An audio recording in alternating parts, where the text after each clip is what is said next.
안녕하세요. 50대 중반의 평범한 아줌마입니다. 평소 늘 즐겨 듣던 곳인데 이렇게 제가 사연을 쓰게 될 줄은 몰랐습니다. 세상에 참 별의별 사람들이 다 있는데 저희 남편도 그 중에 한 사람인 것 같아요.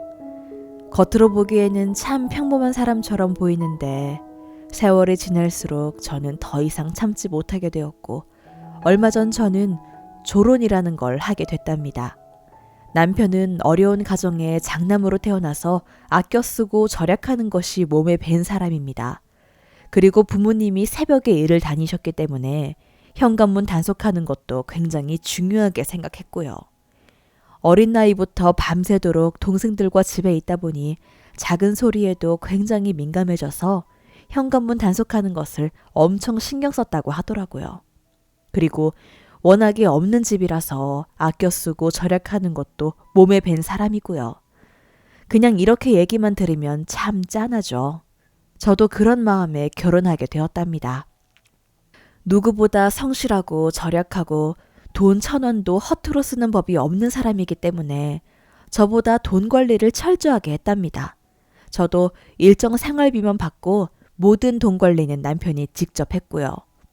그런데 문제는 이제는 살만한데도 그런 버릇을 쉽게 고칠 수가 없다는 점이에요. 더군다나 그런 부분을 자식들에게까지 지나치게 강요를 하니까 함께 사는 가족들이 너무나 힘들답니다. 남편의 절약 습관을 말하자면 한도 끝도 없기 때문에 몇 가지를 말씀드려 볼게요. 시금치나 야채를 씻은 물은 절대로 그냥 버리면 안 된답니다.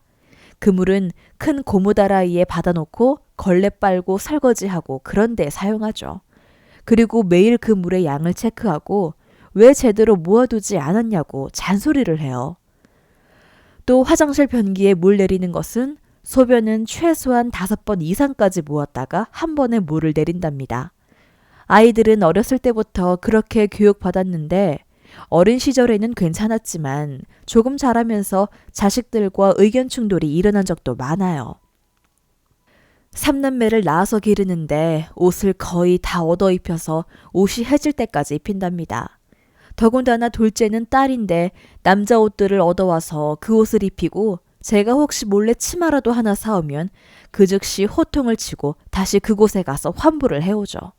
이 정도예요, 저희 남편이요. 종량제 봉투가 나오게 되면서 쓰레기도 돈을 주고 버린다는 것에 굉장히 불만이 많았던 남편은 남의 집 근처에 버려놓은 쓰레기를 집으로 가져와서 아주 꾹꾹 누른 다음에 그 위에 우리 집 쓰레기를 다시 넣어서 버린답니다. 멀쩡하게 생긴 아저씨가 남의 집 앞에 있는 쓰레기들을 주워서 집으로 가져가니 동네 사람들은 늘 이상한 시선으로 쳐다보기 일쑤였죠. 학교에 다니면서도 우리 3남매는 늘 허름한 옷에 실밥이 터져 다시 꼬맨 신발을 신고 다니고 아이들은 문제집 한 권을 하면 그걸 끊임없이 반복해서 푼답니다. 그것도 둘째, 셋째가 다시 풀어야 하기 때문에 제대로 문제집에 직접 쓰지도 못하고 다시 공책에 받아 적는 방법으로 공부를 했죠. 아이들은 참 착하게 자랐지만 예민한 사춘기 시기가 되면서 조금씩 아빠와 의견 충돌이 있게 되고 반항도 하기 시작하더군요. 아빠의 지나친 절약은 집착이라고 자식들이 말하는 것을 보고 상처도 받는 듯 했지만 3살 버른 80까지 간다고 남편은 쉽게 고치지 못했답니다. 오히려 새 물건을 사면서 절약도 하지 못하는 저와 아이들을 이해하지 못했죠. 절약하고 열심히 돈을 번 덕분에 통장에 돈도 꽤 많이 모았지만 그 돈 다 가지고 죽을 건지 그렇게 아파트에 가서 살고 싶다고 하는 말도 들어주지 않고 방 2개의 빌라에서 계속 살았습니다. 집에 차 한 대도 없이 가까운 거리를 걸어다니며 아이 셋을 키웠으니까요.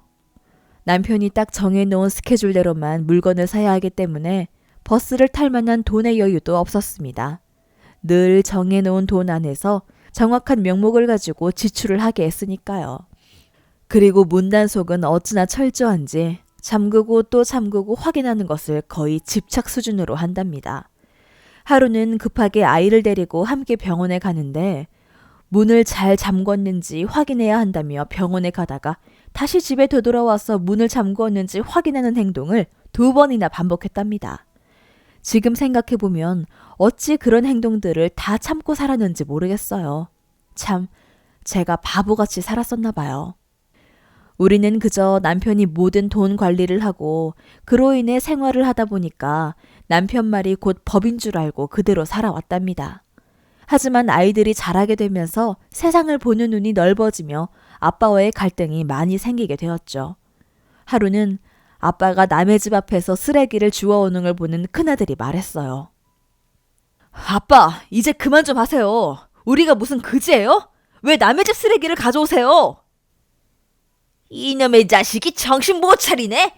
그렇게 흥청망청 쓰다가는 온 집안 망하는 거 금방이야. 얼른 이 쓰레기 봉투 풀어라. 그럼 아빠는 평생 남의 집 쓰레기 주우면서 그렇게 사세요. 저는 이제 그런 짓 안 할 겁니다. 지금 당장 나가서 쓰레기 봉투 100장 사올 겁니다. 하면서 소리를 지르더니 벌컥 집 밖으로 나가버렸습니다. 그게 큰아들 고등학교 때의 일이에요. 학교 친구들도 아빠를 보고 수근거리고 본인도 이렇게 지긋지긋하게 사는 것이 이제는 더 이상 참기 힘들다는 말을 많이 했거든요. 남편은 아이들이 이런 모습을 처음 봤는지 잠시 충격에 휩싸인 듯 했지만 그 후로도 자신의 뜻을 굽히지 않았습니다. 본인이 살아온 방식 그대로를 가족들에게 강요하다 보니 온 가족과 갈등의 골이 깊어지게 되었죠. 그러던 어느 날 아주 결정적인 사건이 하나 터지고 말았는데요. 최근에 몸이 너무 좋지 않아서 남편한테 건강검진을 좀 받아보고 싶다고 말을 했었습니다. 그런데 남편은 쉽게 허락하지 않았어요. 자기가 보기엔 멀쩡하다고 하면서 내년에 하라고 하더군요. 본인 건강은 끔찍하게 챙기면서도 부인은 집에서 살림만 하니까 크게 아플 이유가 없다는 것이 본인의 생각이랍니다. 며칠을 누워있어도 컨디션이 회복되지 않고 오히려 더 악화되는 듯한 느낌을 받았어요. 땅으로 꺼지는 듯한 느낌이 들고 몸이 너무 안 좋지 뭐예요. 병원비가 아까워서 제가 병원에 가는 것도 별로 안 좋아하는 남편한테 또 얘기하기가 서러워서 큰아들한테 전화를 했어요. 엄마 좀 데리고 병원 가달라고.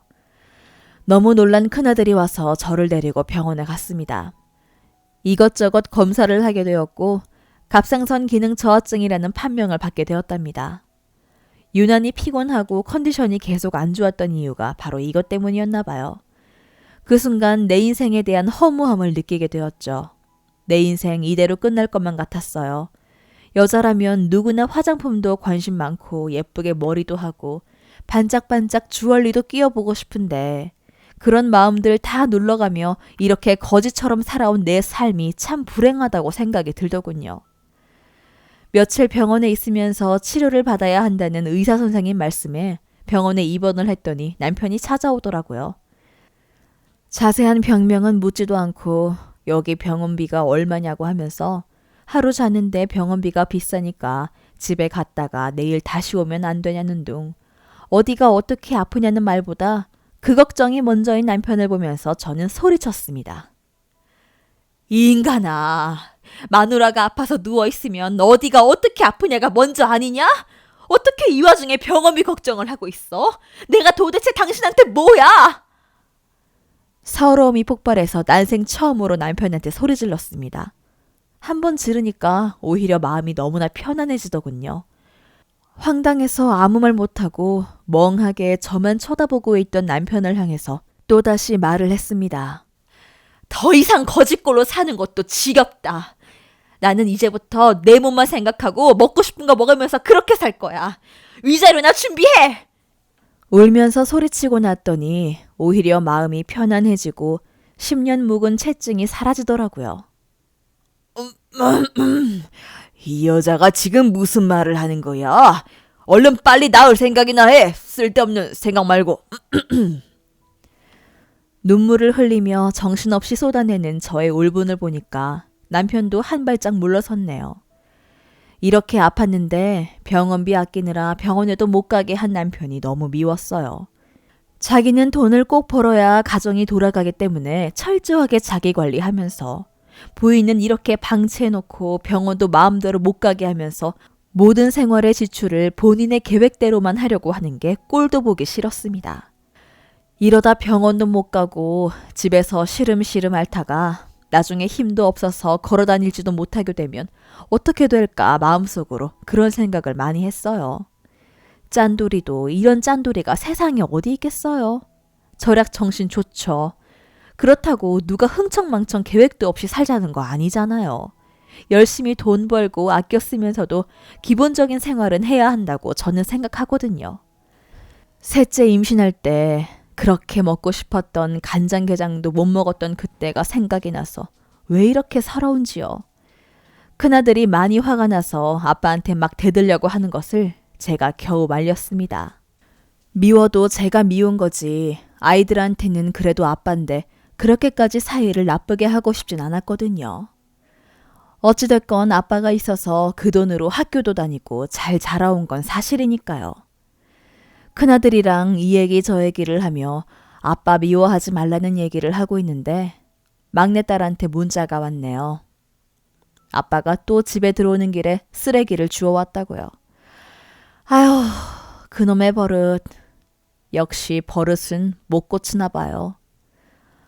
어느 순간 남편은 그렇게까지 하지 않아도 되는 행동들도 습관처럼 하고 있더라고요. 습관이 집착이 되어버려서 더 이상은 고치기 힘들다고 생각합니다. 저는 병원에서 퇴원을 하고 또 그 생활을 반복할 생각을 하니까 생각만 해도 소름이 끼치네요. 그리고 저는 이제 더 이상은 이렇게 살지 않기로 마음먹었어요. 며칠 후에 병원을 퇴원해서 집으로 갔어요. 여전히 변기에는 채워진 소변으로 가득했고 한쪽에는 남의 집 쓰레기가 집에 있더군요. 한쪽 구석에서는 재활용 옷수거함에서 얻어온 것 같은 옷가지들이 쌓여져 있었고 그 중에는 낡은 구닥다리 여자 신발도 보였습니다. 아무리 소리쳐도 변하지 않는 남편을 보면서 이제는 그만 정리하고 싶다는 생각이 들었고 내 몸이 아프기 시작하니까 앞으로 얼마 남지 않은 내 인생이 너무 아까웠습니다. 남편에게 저는 얘기했습니다. 이혼해줘. 아니, 당신 왜 그래? 얼른 몸이나 추스려. 내가 몸을 추스르기 위해서는 정신적인 스트레스도 중요한 것 같아. 여기서 이렇게 사는 거 더 이상은 내가 못할 것 같아. 나 이렇게 살다가 죽기 싫어. 부인의 마지막 부탁이라고 생각하고 그냥 작은 단감빵 하나만 얻어줘요. 부탁해요.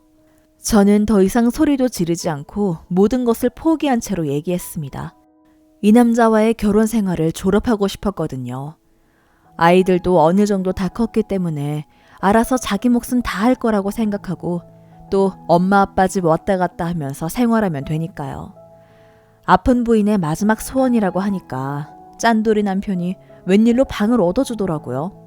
제가 그래도 결혼하고 얼마나 부지런하고 열심히 살았는지는 본인이 가장 잘 알 거예요. 그러니까 더 이상 말을 못하죠. 나만의 공간에서 변기물도 마음껏 내리고 너무나 홀가분해졌습니다. 내 몸을 위해서 열심히 치료도 받고 있으며 곧 갑상선 제거 수술도 앞두고 있습니다. 남편은 자주 집에 찾아와 제 몸 상태를 확인하고 가기도 해요. 자식들도 자주 제 집에 와서 자고 가기도 하고 그런답니다. 나이 50이 넘어서 맡게 된 이 자유로움이 이렇게 큰 줄은 몰랐는데 생각한 것보다 훨씬 좋네요. 아직은 모르겠어요. 짠돌이 남편하고 확실하게 이혼을 해야 할지 말지요.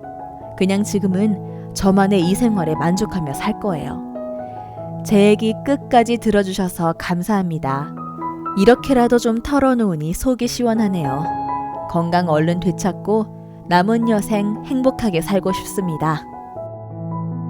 여러분들의 의견을 아래 댓글로 남겨주세요. 구독과 좋아요를 누르시면 앞으로도 꾸준히 사연을 만나보실 수 있습니다. 시청해주셔서 감사합니다.